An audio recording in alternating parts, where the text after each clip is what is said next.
The morning sun hung low over the sleepy town of Sheridan, Wyoming.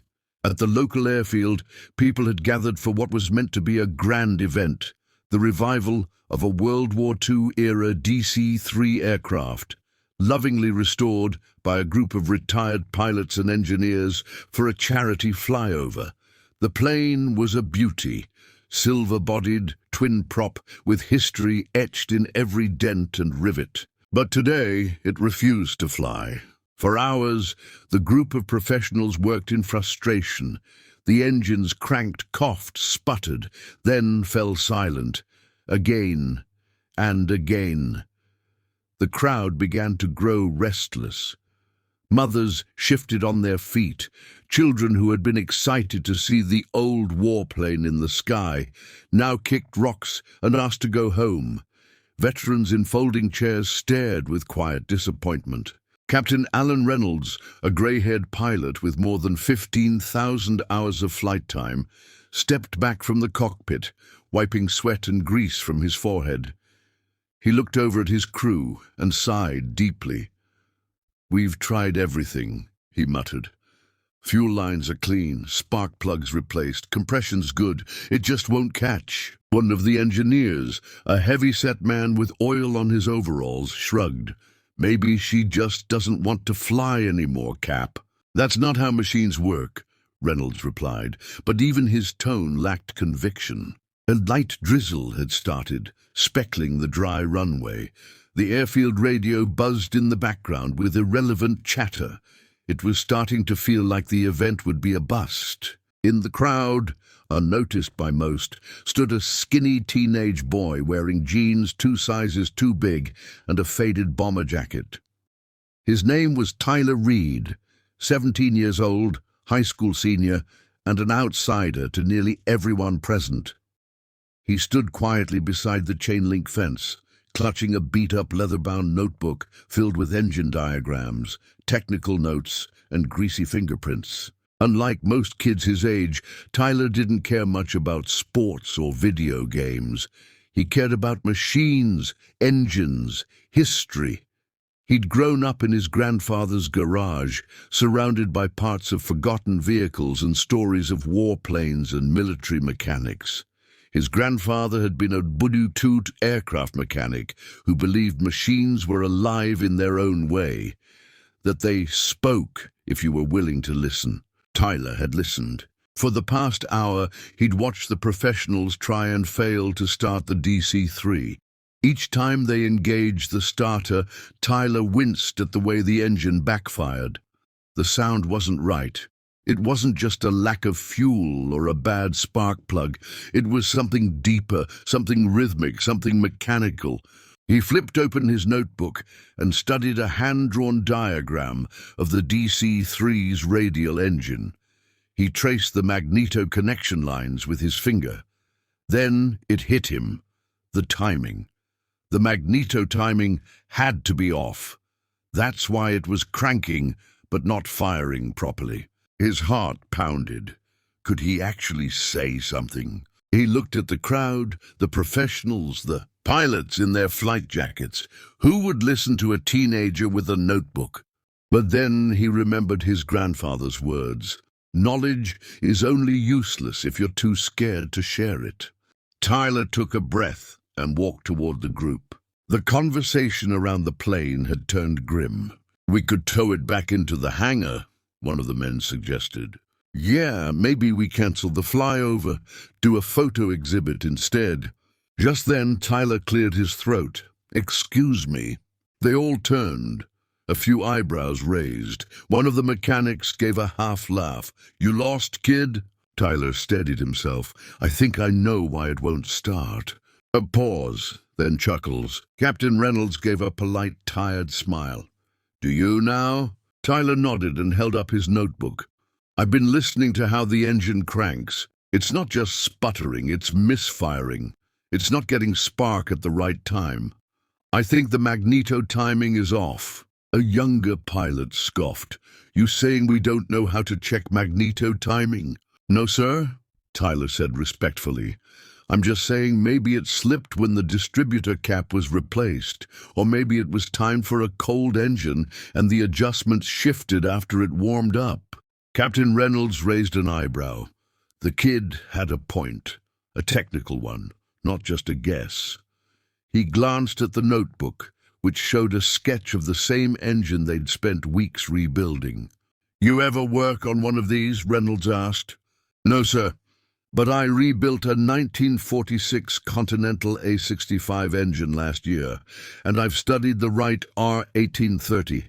That's what powers this DC-3. The group went quiet. Reynolds looked over at the engine, then at the clouds gathering. "We've tried everything else," he muttered. Then, to the shock of his team, he said, "All right, son, show me." Tyler's stomach dropped. "You mean, really? You've got 5 minutes." The ladder clanked as Tyler climbed up to the nacelle. His hands trembled, but his mind was sharp. He removed the side access panel, exposing the magneto housing. Inside, the wires were pristine, but the alignment marks were just slightly off, just enough to throw off ignition timing. Tyler reached into his jacket and pulled out a small, flathead screwdriver. He gently loosened the adjustment screws and realigned the marks by 2 degrees. Then he tightened everything back up, double-checked the wiring, and slid the panel shut. "Try it now," he called down.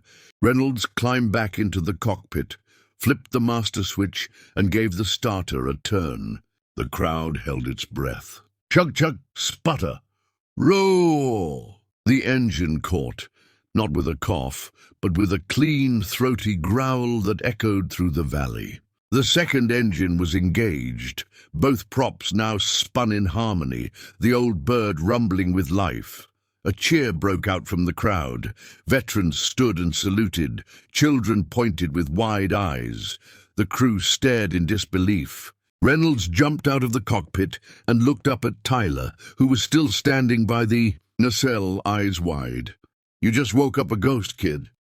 Tyler smiled, heart pounding. He'd done it, but none of them knew yet that this was only the beginning. Because what they'd just witnessed wasn't just a lucky guess. It was the first sign of a young mind destined to change everything about how people looked at forgotten machines, and who was truly qualified to bring them back to life. The DC-3 roared to life on the runway, its twin radial engines spinning in perfect harmony. The once-dead aircraft now growled like a beast reborn, drawing cheers and applause from the scattered crowd. Cameras clicked, children clapped, and even the gruffest veterans wiped tears from their weathered cheeks. Tyler Reed stood beside the engine he had just revived, his heart thudding in his chest, his face lit up with disbelief and awe. He was still gripping the small screwdriver he had used, hands slightly shaking, not from fear anymore, but from the rush of adrenaline and pride. Captain Reynolds climbed out of the cockpit, his boots hitting the tarmac with purpose. He looked directly at Tyler and walked toward him, eyes scanning the boy with a new kind of respect. "You got a name, son?" Reynolds asked. Tyler Reed." "Well, Tyler Reed," he said, offering a grease-stained hand. "I owe you one. We all do." Tyler shook his hand, unsure of what to say. Around them, the other crew members had gathered, nodding and offering half smiles, some still too stunned to speak. "You just started an engine that stumped 4 pilots, 2 engineers, and a machine built before your dad was even born," Reynolds added with a chuckle. "That's not nothing." Tyler finally spoke, his voice soft but confident. "I didn't want it to die, it just needed someone to listen." Someone in the crowd overheard that, and the phrase stuck. By that evening, the story had already begun to spread.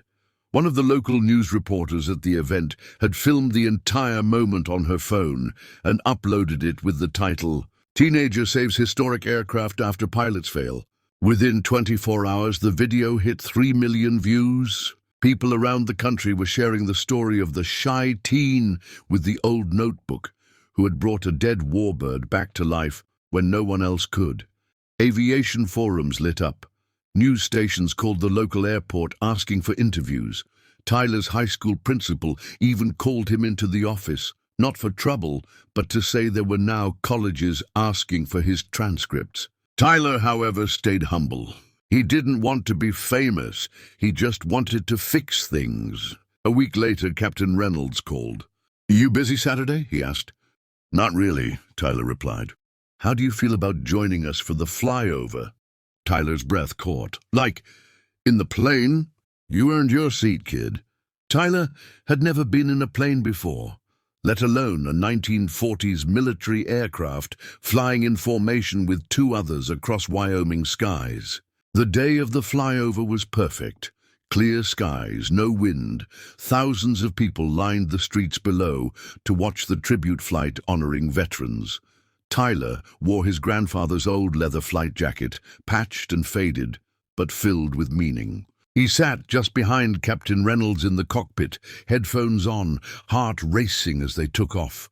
The moment the wheels left the ground, Tyler felt something shift in him, a sense of weightlessness, not just in body, but in spirit, like he'd finally stepped into the life he was always meant to live. The three planes flew in perfect V formation across the state, passing over schools, parks, and memorials. Everywhere they went, people pointed at the silver DC-3 and whispered, "That's the one the kid fixed." After the flight, something unexpected happened. A man in a dark suit approached Tyler on the tarmac. He introduced himself as Mark Sutton, a representative from the Smithsonian National Air and Space Museum in Washington, D.C. "I watched the video," Mark said. "So did our entire restoration department." Tyler's eyes widened. Mark continued, "We're assembling a team of young minds for a new aviation innovation program, not just for display restoration, but real, functional aircraft engineering. I think you'd be a perfect fit." Tyler blinked. "Wait, me? In D.C.? You've got the hands of a mechanic, but the brain of an engineer. And more importantly, you listened to a machine when others gave up. That's rare." The next few months were a whirlwind. Tyler was flown to Washington. He walked through hangars filled with aircraft that had shaped history, space shuttles, fighter jets, moon landers. But unlike the others visiting, he was allowed behind the ropes, into the restricted zones. He wasn't just touring, he was working. He joined engineers in restoring a rare B-29 Superfortress, advised on vintage engine reconstructions, and even gave a TEDx talk titled "Listening to Forgotten Machines." It went viral. Tyler never bragged, never posted about it. He still wore oil-stained jeans, still carried his leather notebook, and still heard his grandfather's voice whenever he picked up a wrench. Back in Wyoming, the DC-3 was fitted with a small, custom plaque near the cockpit.